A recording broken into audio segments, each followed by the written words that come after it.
What's up, everybody? We are back from our little few-week break. Little summer break. Yeah. Got the month of May off. Got the month of May off. Back, with a little intro for the summer. Still going to be having some gatherings, being intentional, right? Yeah. Kind of going to discuss some good ways to be intentional this summer when you kind of don't have the normal FCA gatherings and Bible studies here in Atlanta. Yeah. Yeah, and this will be a pretty short episode, Yeah. But just wanted to get this podcast back going, get back in the rhythm. I think we're going to see some guests on the podcast this summer, so that'll be fun. Let's go. McKane's really been advocating for that, and I finally have given in. There we go, humility on my part. You know what? I had an old mentor of mine that would be like, man, there used to be a guy that was super humble, so I gave him the humble pen, and he wore it, so he took it away. I was going to say that would defeat the purpose of that. Yes. Have you heard me say that before? I don't think so. Okay. Okay, good. That's funny. Got the humble award, and he showed it off, so he had to take it away. So I was being humble and was like, you know what, McKane, I'm going to listen to you and listen to your advice, and let's get some guests on the podcast. So we'll be seeing that in the next few weeks, next few episodes. Let's go. Some other athletes. Who knows? Maybe there'll be people who aren't athletes on the podcast. Yeah. I don't know.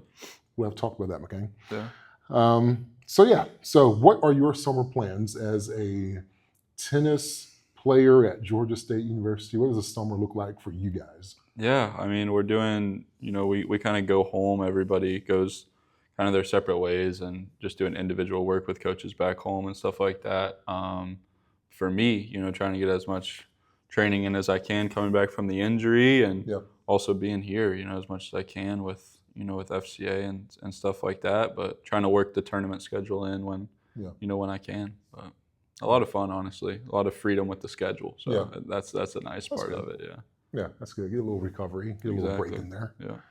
How about you? How does the summer look for a FCA staff person at Georgia State? A day in the life of an FCA staff person at Georgia State University over the summer.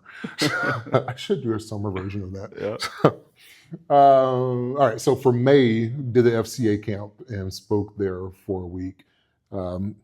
Ignite at St. Simon's. So that was fun. Yeah. And then following that, went down to Mobile for a week to be with my family and kind of take a break, decompress a little bit, do some fundraising too. So still on the clock some, but so did that and then came back a couple of days ago, Sunday night, and now trying to ease our way back in. So students are not here just yet over the summer, so it's mainly just coaches and staff, and reconnecting with them this week. And then Sunday, football comes back, nice. Basketball roster comes back, and court volleyball comes back, I believe. Yeah. So we'll be available to those teams, and we'll do a version of FCA over the summer.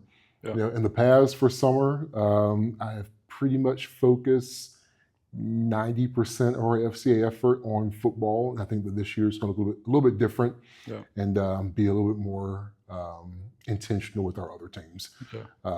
Have some changes with those programs. So we're going to see what that involvement is going to look like from a FCA side of things. So we're just going to run the FCA play over the summer and keep it rolling and build some momentum that will take us into the fall. Is the plan. So so team Bible studies and maybe for the first time a multi-sport Bible study over the summer. That'll be awesome. Is the goal. Yeah. And you are interning with FCA over the summer. So McKane's my first intern. First ever intern. Yeah. So this is your first day on site, actually. First day. For yesterday, I did a lot of training or virtual stuff. Yeah. How did that go? Tell us about it. It was good. Yeah. Talking about mostly the E3 stuff and What does E3 stand for? Engage, equip, empower. Yes. There we go. Yeah. Yes. So it's only day 2, so yeah. We got grace for you. I haven't had my test yet, but I guess this was my test. Yeah, right. But it was it was cool. It was good to kind of build that foundation and just kind of see like what goes on behind the scenes a little bit and stuff, and really just looking forward to learning as much as I can, but really excited for, things to keep going in the summer. Yeah. I think over the years that, you've been building up the FCA, and everyone's kind of been joining in more, being a part of it more, then now taking the step into like, being intentional, and your faith journey doesn't stop just because of what month it is, or what you're doing at school. It's so much bigger than that, and trying to continue that over the summer. So being really intentional with that, which is something that we'll talk about a little bit now, right? Of kind of how can we be intentional when we're not here, having people just set things up for you, how can we kind of take that responsibility on ourselves so that we don't drift over the summer, we continue taking steps forward with the Lord, and just on that lifelong walk of becoming more like him. So yeah, love it. So with that being said, the question is, how do we be intentional on our faith journey over the summer, or just in a season of life where things are not as structured? So kind of during a break season, like how do I still be growing in my faith, even when I'm in the down season, off season, whatever you want to call it? First thing that comes to my mind is obviously being like really intentional with your quiet time. And maybe for me, when I go home, I do have more time. Obviously we don't have the classes, we don't have the team practice aspect of it and all the time that takes up. So I do have a little more flexibility, but making sure it's like beginning of the day kind of thing, like we were talking about, kind of off the camera, being, just intentional with starting out my day like that. Also with the more time, getting some, the reading of the word is obviously essential, but kind of adding in some other Christian books, other faith books, things like that. Those have been things that have propelled my faith like so much, just supplementing in stuff from A.W. Tozier, Jonathan Bacluda, Ben Stewart, C.S. Lewis, things like that have just, given me better perspective and allowed me to kind of like supplement that in with the word, helps me understand the word better, helps me make it practical. Podcasts, listening to things like this, but just feeling that like, kind of dead space, dead time. It's super easy to just jump on the phone, and before you know it, hours have gone by. And I've fallen into that before too. The doom scrolling. Right. You're like, man, I got so much time, nothing going on right now. I already practiced this morning, nothing else really for the day. Maybe I'll go hang out with a friend, do this, but trying to find that time to be really intentional. Like, what a great opportunity of free time that we have over the summer to, to be able to grow, with the Lord. Yeah, that's good. Speaking of, he's mentioned some books. So I think on social media, on the GSUFCA Instagram, I threw out there like some summer reading ideas. Right? Oh, yeah. Remember back in the day, you used to get like your summer reading? Yeah, true. From school. Let me see. I mentioned a few books. The Bible. That's a good one. That's a good one. Get your everyday word time in. So reading the Bible daily, that's a given. Another one that I mentioned on here is Practicing the Way by John Mark Comer. Great book. He has another book that's actually a favorite book of mine called The Ruthless Elimination of Hurry. Have you ever read that? I haven't read it, but I've heard a lot of good things. It's a great book. I highly recommend it. Here's one. If you're thinking about dating, thinking about marriage, thinking about long-term stuff like that, Gary Thomas has a great book, fantastic book on being intentional in your dating life. Is called The Sacred Search. I would 1000% recommend that if you're actively dating or thinking about dating. Read that book. Have you read that before? I haven't read that, no. There's your summer reading assignment. Read that book. And then Pastor Chris Hodges came out with a book recently called Legacy Letters. I haven't got a chance to read it yet, but I hear that it's a excellent book, especially for young people. It's timeless principles that he's learned, lived, and wants to leave behind. So Legacy Letters by Chris Hodges, great book that I'm going to check out and read this summer as well. So a good thing to do to be intentional about your faith over the summer or during the down season is read. Read. But reading is going to be something that's going to help sharpen you, and you can learn lessons without having to. You can learn from someone else's mistakes, Yeah. basically. Yeah. You know. Accelerates your learning a bit. Yes. Yeah. Yeah. Instead of having to fall in a pit to learn a lesson, Yeah. how about I read Mm-hmm. about how somebody else fell so that I can avoid that pitfall. Yep. So reading is a big part for me. It's just catch up on some reading and sharpen your mind and sharpen your faith journey in that kind of way. Yep. What else? Yeah, I mean, that's a big one for sure. What about serving? Serving 100%. Yeah.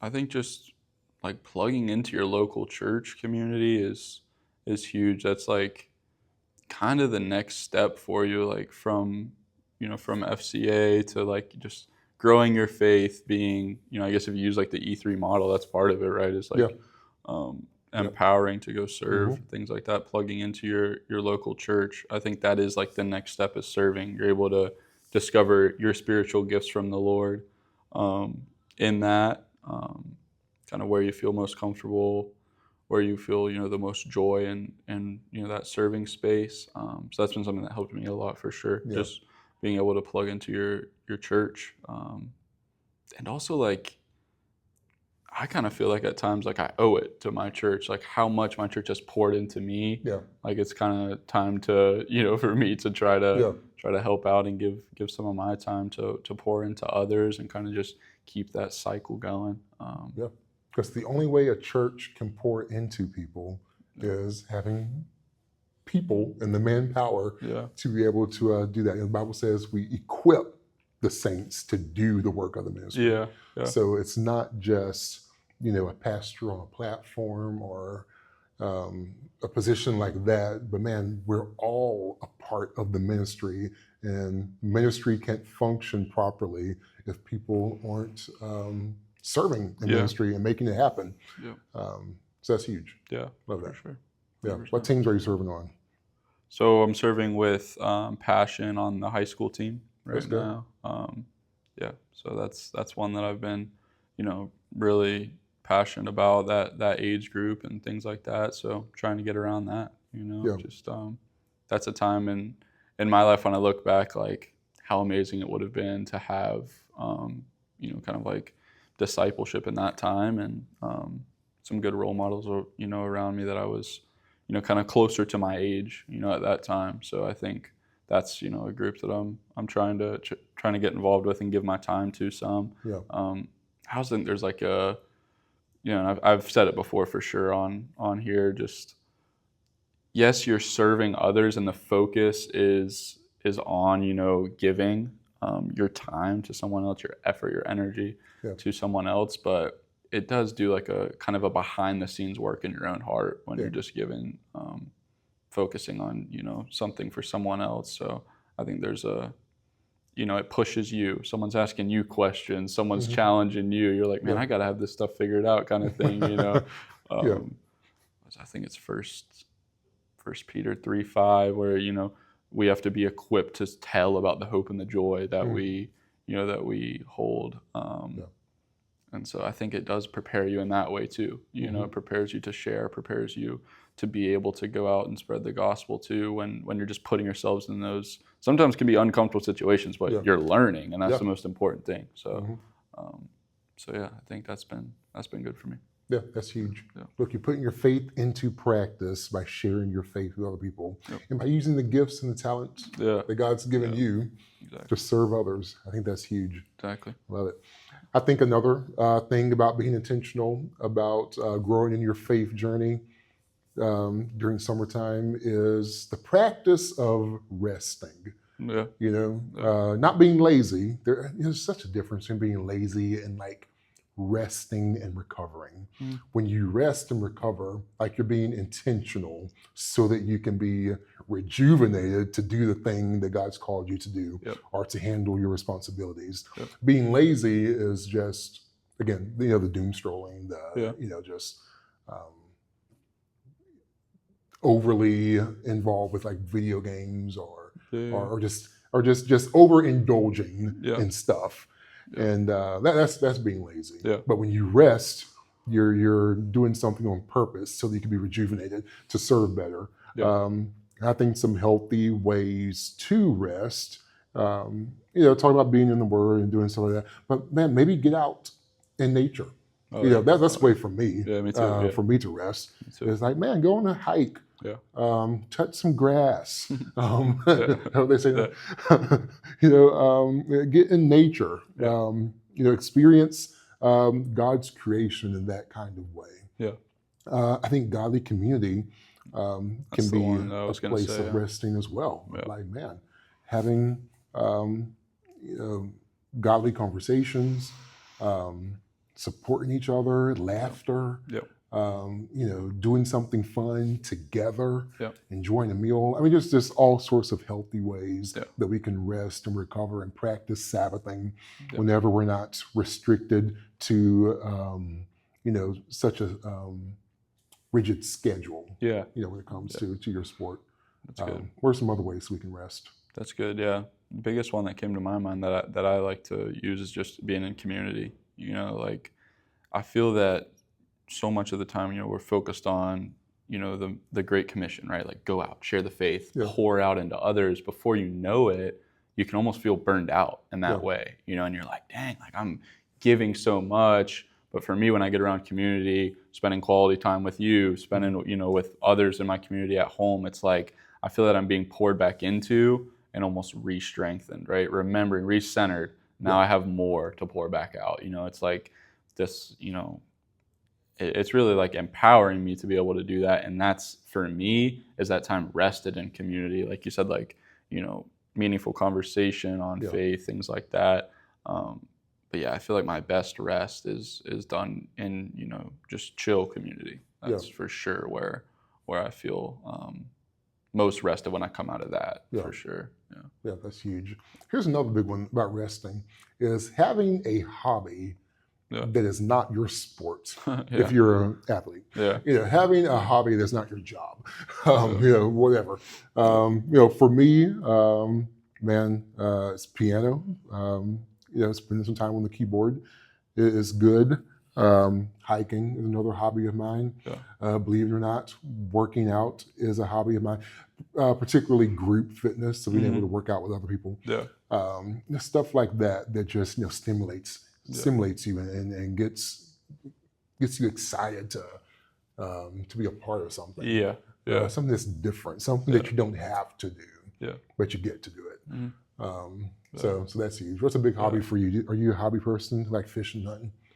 I've never been a big fish or hunt, but I know a lot of people do love it. But really, for me, it's always been golf. It's like very relaxing for me, as long as I'm not counting my score. There you go. You gotta have those days where you say, "Man, I'm done counting the score." But yeah, that one's been really good for me. Unfortunately, like with my elbow, I haven't gotten to play a whole lot. But yeah, that one's been really good for me.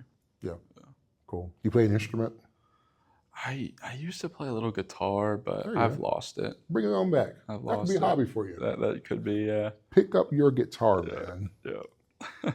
Do some worship. Kumbaya, my Lord. That would be good. That would be good. I should do it. I should learn it. I tried to pick it back up a couple of years ago, and it just didn't. I didn't persevere. That's right. That's right. It might not be meant to be. It might not be meant to be. That's okay. What else? What's another good resting deal? And for me, good food. Some good food is that's essential to the resting day. It really is. It really is. It most certainly is. That's some good food, man. Yeah, I'm trying to think, somewhere in the New Testament, they're going through a tough time, and he's like, rest and eat. We see it with Elijah in the Old Testament. Whenever he comes from, having that great victory with the prophets of Baal, and then Jezebel is like, I'm going to kill that guy. And he gets super discouraged. He goes to the wilderness. And he's hiding in this cave and all these things. And God sends an angel to Elijah. And basically Elijah is sleeping and eating the food that the birds send him. And I'm like, man, rest and eating, in a healthy way, Yep. Again, not the overindulgence of it. Yeah. But man, getting some sleep and eating some good food can be very restful and restoring for you. Yeah. Do you have the actual? I don't know if it's the one that you're talking about, but I have one as far as it's Ecclesiastes 3, 12 and 13 just came to my mind. I perceived that there is nothing better for them than to be joyful and to do good as long as they live. Also that everyone should eat and drink and take pleasure in all his toil. This is God's gift to man. Yeah. Being that like those are just some of the most simple joys in life. Yeah. Just being around good people, Mm-hmm. And enjoying a meal. I think that's very restful. Sharing a good meal. Yeah. I love that. What's for lunch today? I haven't thought about I it need yet. to figure that out. My stomach's been thinking My about stomach's it. growling. I told McKane I worked out this morning, but I skipped breakfast. Not a great combination at all. So That's funny. But okay, well that's cool stuff. yeah, looking forward to the summer. Yeah, I think it's gonna be Forward good. to it. Yeah, I think I'm going to learn a lot Yeah. from you. I always learn a lot over the summer anyway, but having an intern, I think, is going to push me to learn even more and to be even more intentional about my time. Since you're going to be shadowing me, you'd be like, bro, why are you But napping? you're not doing anything. Why are you napping in the locker room? Will you get out of the locker room and? No, I love it. It'll be good. Summer It'll be, could be different, but it's definitely still Yep. work to be done. Good stuff. And ministry happens over the summer. Let's go. So here's our challenging verse for us that I like to keep in mind throughout the entire calendar, but this is good for the summer as well. I want to be intentional. So 1 Timothy chapter 4, verses 7 and 8. And Paul starts off saying this: do not waste time. Do not waste time. All right? Don't waste your summer. All right? Be intentional right summer. But he's being specific here. He says, do not waste time arguing over godless ideas and old wives' tales. Instead, train yourselves to be godly. All right? He's saying, man, don't waste your time on nonsense and whatever's going on. There's a lot of stuff that we can debate about and argue about and talk about and spend our time doing. But how about we don't waste our time doing that? Yeah. And how about instead of wasting our time, we train ourselves to be what? Godly. Godly. Yeah. Okay, come on now. Help me out. I'm gonna tell if you were asking or if you were. Train yourself to be godly. Yeah. And he goes on to say this in verse 8. He says, physical training is good. And I think as athletes, that you guys know that, like we get that physical training is good. As a former athlete, I understand that physical training is good. And then Paul says, but training for godliness is much better. It's like, man, taking care of your physical body is excellent. Please do that. All right. But he said, you want to know what's better than that is how about we train ourselves spiritually as well. Yeah. Train ourselves in the ways of God. Train ourselves in the Word of God. Train ourselves in prayer. Train ourselves in godly, all these things. Train for godliness. And he goes on to say, promising benefits in this life and in the life to come.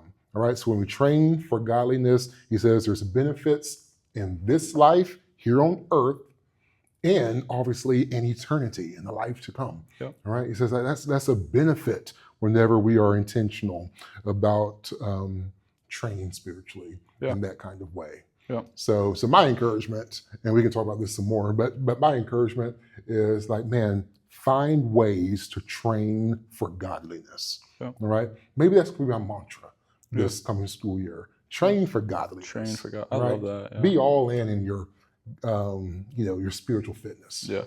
All right. Love that. I need to be all in my physical fitness right now. I kind of fell off during the spring semester, and I was really in on my spiritual side of things, but the physical side went off the wag. And you went for the more valuable one. I guess so. I wanted to meet Jesus earlier. No, he does say, funny. Man, physical training is good. Yeah. So please don't negate that. Talk to myself.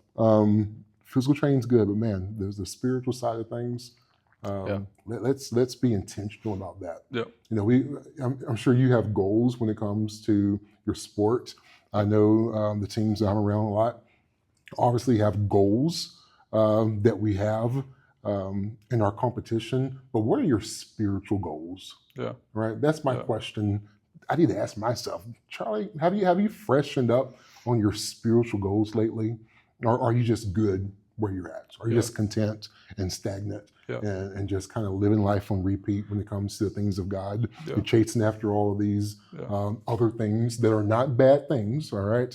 But are you chasing after the things of God and growing in that kind of way when it comes to your faith journey? Yeah. There we go. I just gave a whole spiel right there. Yeah. That's big. Without my notebook. That's big. Yeah. That is big. We're improving. I am improving. But, I think having the spiritual goals is big. One, like for me this summer is like focusing on increasing my fear of the Lord. Yeah. So like that's a big one, and that goes like so wide, you know, and deep, obviously. But it's the beginning of all wisdom, isn't it? Right. Yeah. Right. What the Bible says. Yeah. Proverbs. But so that's been one for me that I'm trying to focus on. Yeah. But things like that, I think just like in sports, we set goals for ourselves. We train for those goals. You know, our mind's already working that way. Yeah. You know, we can set it in that same way with our spiritual goals. Yeah. No, that's huge. Yeah. That's so huge. Gosh. I'm going to come back to the next episode with a spiritual goal of mine. Let's go. All right, man, what's my goal for this summer spiritually? Yeah. I got some lifelong goals. But like what's some specific spiritual goals that I have over these couple of months? Yeah. June and July. Love that. Yeah. Let's do it. Yeah. What else you got? That's it for me. That's it for you? That's it for me, man. I feel like the episode's too short. I feel like we gotta say something else. I feel like it's like 20 minutes. Is it really? Yeah. Okay. I think it's perfect. Talk a lot. Yeah. I think it's perfect. You think this is perfect? Yeah. Okay. Everybody hung around and now they're starting to nod off, and they'll be back next week. We'll be back next week. We'll have a special guest, whoever that may be. Let's go. Well, thank you everybody for listening. Yeah. Looking forward to a great summer. If you're here in Atlanta, come out to FCA. What nights are we doing again? FCA gatherings? Do we have a night yet? Or? We were looking at doing Monday nights. Looking at Monday. That's what we're doing. Tentative Monday nights. Tentatively. Yeah. We'll throw it out there on the socials. But yeah. Pay attention to social media. Cool. GSU FCA Instagram, and we'll keep you posted all summer long. All right. In the comments, put in what your spiritual goals are for this summer. Yes. All right. We love to hear them. Let's go. And talk about it more. Awesome. Thank you guys for watching. Good man. Have a good week.